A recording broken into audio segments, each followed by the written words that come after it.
I found this 2016 WRX at Coupe, bid on it, won it, got it shipped to the house, and now I'm going through all the mechanical and cosmetic issues I need to address in order to make it a good-looking, reliable vehicle. In the last video, I was addressing what I deemed to be superficial body damage, and that's where I pick up today. So, I massaged it and got it decent. Good enough for me to leave it for now. Pretty good. It's even all the way down. Not as close as the other side, but I'm starting to think that the hood may have an issue because if I push it down, then it looks almost identical to the other side. But as I was massaging, I looked up and the gap here is smaller than the gap here. So I think either I have to work with this some more or the hood got dented. And I started to think that because right here there's an indentation, so maybe the hood is dented, but it's slight. So I'm going to wait till I get the headlight to see if I can use it as a cue as to how this lines up better. But I'm pretty confident that the damage is pretty superficial and that I will be able to get these panels lined up such that everything looks good, because I haven't seen anything else to indicate the damage goes beyond here. So maybe I'll discover something later, but as for now, I think I'm good. What I am going to do next though is disassemble this bumper, take it to the local body shop and see if they can repaint it and repair this. I may be able to repair it, but I'd rather have somebody who has experience do that. I think the impact was in or around where the grill is because this is all messed up. I've already ordered a new grill and a new emblem. So I'm just gonna take out these screws here. There's 1, 2, 3, 4, 5, 6, 7, 8. 8-ish screws.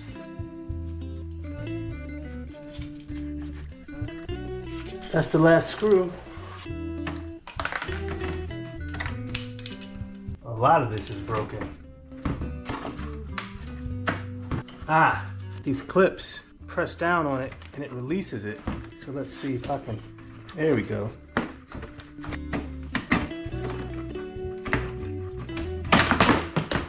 So the bumper itself looks intact. I don't see anything. I don't see any tabs or anything broken on the upper or the lower section. For this lower section, it looks like pushing in these tabs here will release it. So I'm gonna try that. Yeah, so I'm just gonna push them in all around. So that released this section, which seems to be unpainted. So I can just clean this up. I'm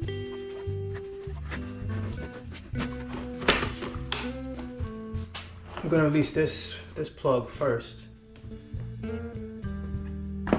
These screws to remove this.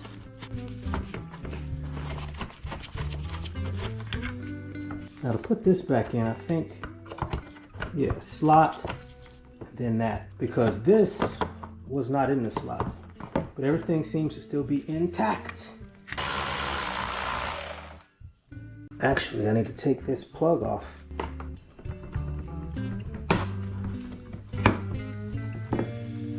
So that's out. And since I knew what I was doing, the other side went a lot quicker.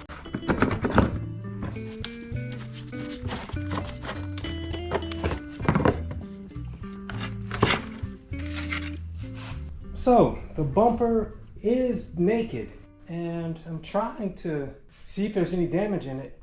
And the only damage I see is that crack and down there, which I'm inclined to ignore. But I'm gonna take it to the paint shop tomorrow and see what they say, because it'd be nice to save this bumper. If it were my personal car, I would just run this bumper. I wouldn't even worry about it. I have a bit of time today, and whatever route I take, replacing the turbo or rebuilding it, I need to separate it from the header. So that's what I'm gonna try.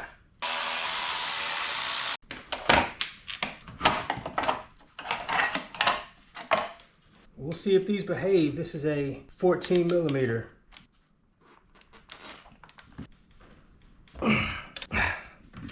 Well then.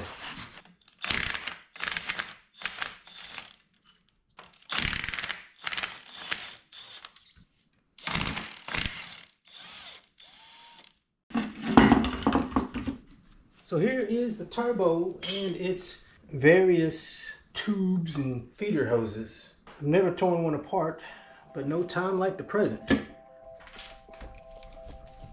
Let's take some tubing off.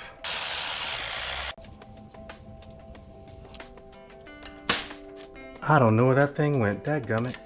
And I found it.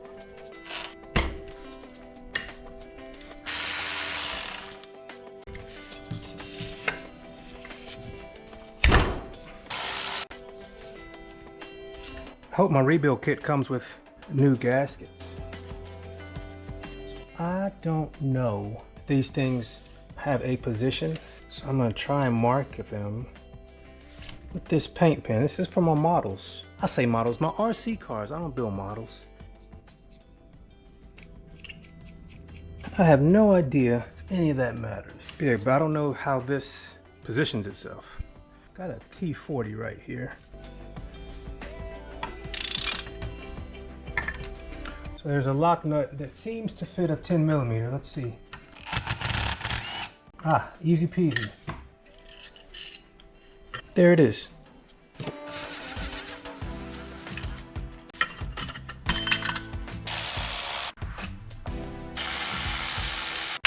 That will help a ton. I think that is where the oil comes from.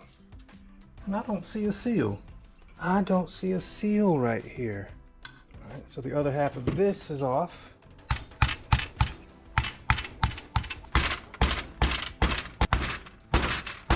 All right, that ain't happening. How does this come apart? So I'm gonna take a break from the turbo and see if I can remove this fender, because this is the only spot on the car that has this clear coat coming off. So I'm gonna take off this fender and along with the bumper, get a couple of quotes from some body shops. I have one guy who already quoted me basically $700 to do both, $350 for each. But I'm gonna see if the local spot can beat it. Hopefully today I'll just leave it with one of them.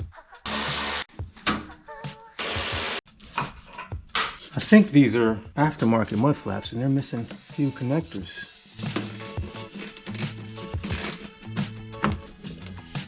I never knew how these connected, but now I'm learning. They're popular on these cars.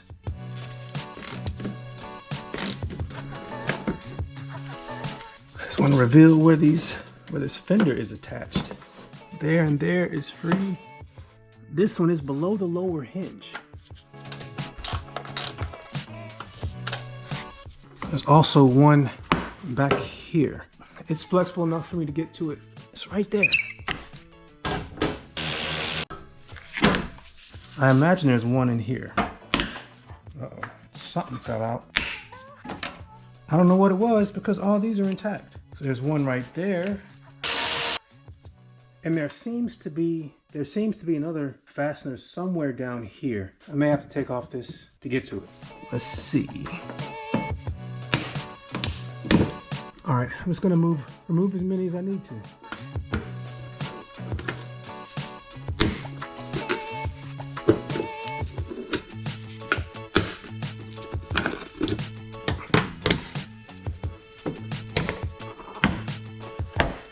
Okay, so I imagine the front comes off the same way. There we go. It did just snap out. Did I break anything? No, I didn't. Let's see. So what's holding that on?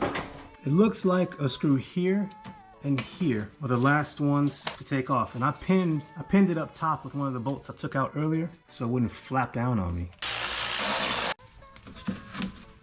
I think I have it free now.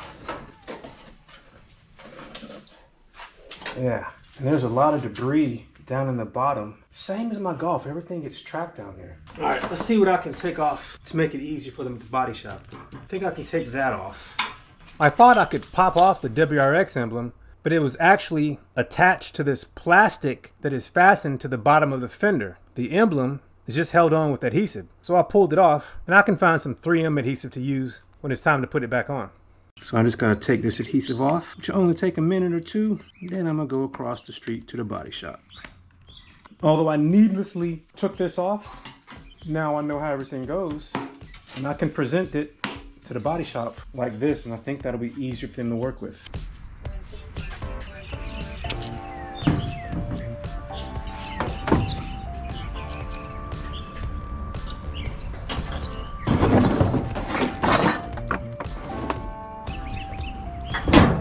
With everything loaded up, I took it to the body shop to get a quote on repairing the crack in the bumper and respraying the bumper and the fender, and they quoted me between $1,800 and $2,500. So needless to say, I will be taking it to my friend, even though he is over half an hour away. He told me to drop the parts off the next day, so that left me time to work on the turbo. I was still trying to separate the exhaust side from the cool side. Did a bit of reading and a bit of research, and shops with way more experience separating turbos than I had recommend banging off the hot side. I tried, but it wasn't budging, so I decided to do something else. So this is a brake caliper compression tool, and I want to see if that'll start to separate this. Oh shoot, so now I don't know how to undo it. I didn't think that through. I didn't think that through at all. Hey, looks like I got some separation. You know what, I'll try that again, but without capturing it in here.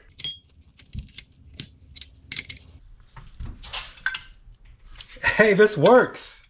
All right, that is working. So I'm gonna flip it over to the other side because the turbo is, the wheel is rubbing a little bit. You can hear it, but this works. You see it separating? That is good news. So now I'm gonna go to the other side. Now, if I had two of these, I could put one on this side and one on that side. I think that would be a nice way to do it. Yeah, so the turbo still will freewheel, but it's not as quiet as it was before. So I'm gonna flip it again. Work smarter, not harder. You see the game I'm playing. In a previous video, I said there was no seal on the turbo, and there was a seal. It was just camouflaged.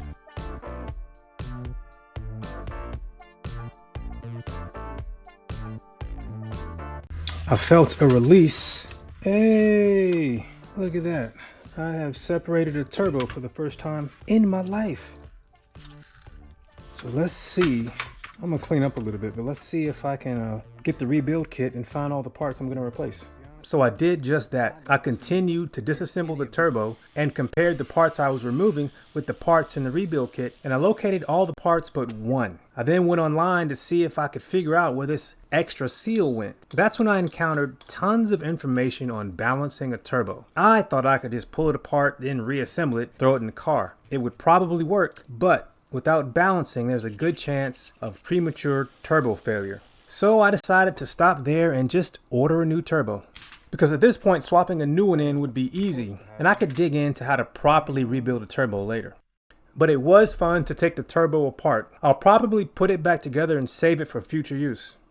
So the new turbo and other parts are on the way. If you would like to follow along as I inject new life into this WRX, hit subscribe. If you would like to see how I got it and the things I've already done to it, check out the playlist. Thanks for watching. Take care.